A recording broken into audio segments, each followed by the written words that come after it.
बंटी, बबली, रामू, शामू, तुम सब कहाँ हो? जल्दी से बाहर आओ।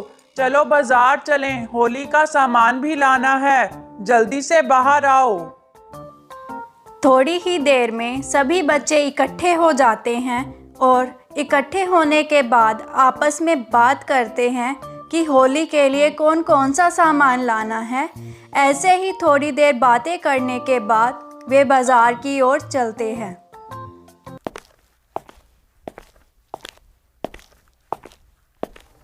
अरे मिसेस शर्मा, क्या आपको पता है गुप्ता जी की वाइफ ने 5,000 की साड़ी खरीदी है?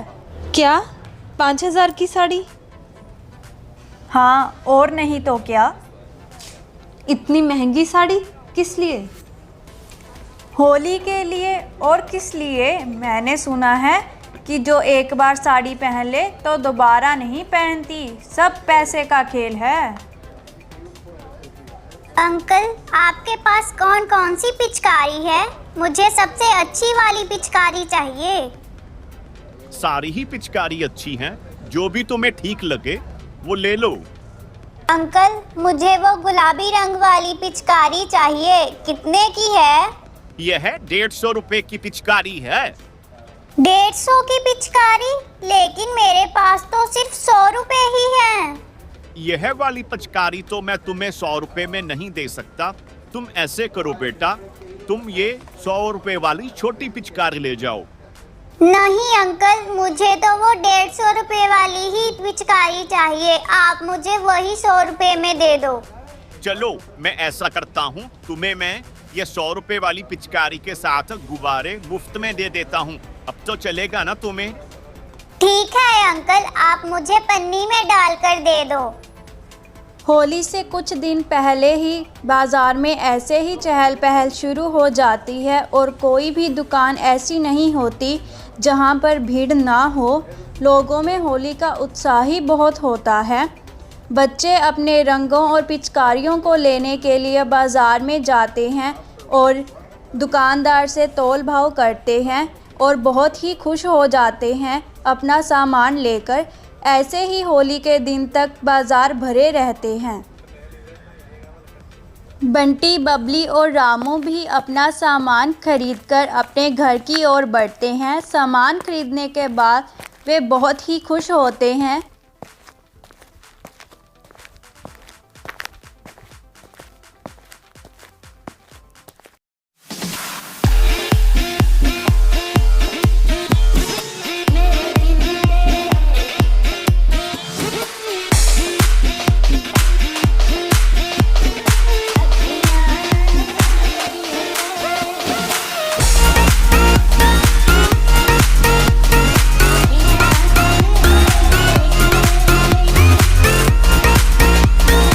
होली खेलने के बाद शाम को सभी गांव वाले सरपंच जी के पास इकट्ठे होते हैं और होली का महत्व जानते हैं।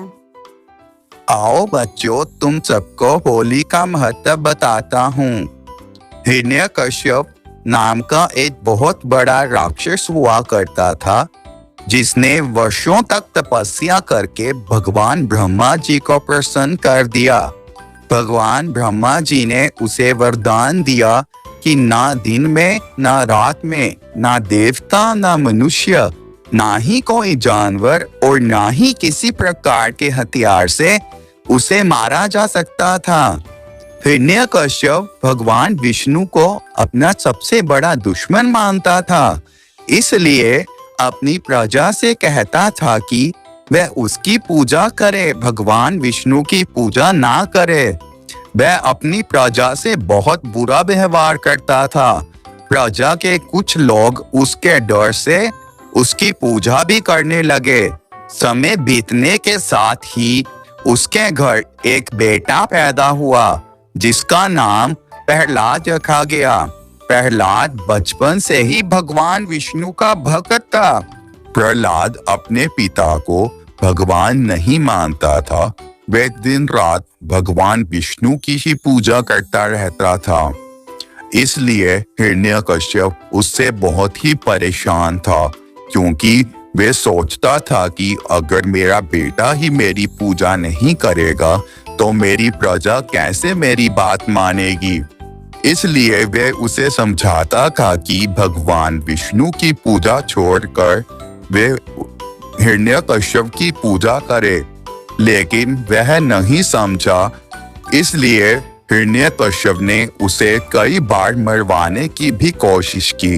एक बार उसने अपने सैनिकों से कहकर प्रहलाद को हाथी के आगे गिरवा दिया, लेकिन भगवान विष्णु की कृपा से वे वहां से भी बच गया। अगली बार उसने प्रहलाद को सैनिकों से कहकर पहाड़ी से नीचे गिरवा दिया और उसके बाद उसने उसके हाथ पांव बांधकर सैनिकों से कहकर नदी में गिरवा दिया, लेकिन भगवान विष्णु की कृपा से वह किसी भी प्रकार से नहीं मरा और बच गया। इतना सब होने के बाद उसने अपनी बहन होलिका को कहकर उसे मरवाने का प्रयास किया, क्योंकि होलिका को वरदान था कि उसे आग नहीं जला सकती थी। एक दिन होलिका प्रहलाद को आग में लेकर बैठ गई, लेकिन भगवान विष्णु की ऐसी कृपा हुई कि प्रहलाद बच गया, लेकिन होलिका को वरदान होने की वजह से भी वह आग में जल गई। इसलिए कहते हैं कि बुराई पर हमेशा अच्छाई की ही जीत होती है। हमें हमेशा अच्छे ही काम करने चाहिए। तो बच्चों, इस कहानी में हमें सरपंच जी के माध्यम से ये पता चलता है कि होली का त्यौहार बुराई पर अच्छाई की जीत का प्रतीक है। अगर आप और भी नई और अच्छी वीडियोस देखना चाहते हैं तो हमारे चैनल दीप टून टीवी को सब्सक्राइब कर लीजिए और हमारी वीडियो को लाइक, शेयर और कमेंट करना ना भूलें।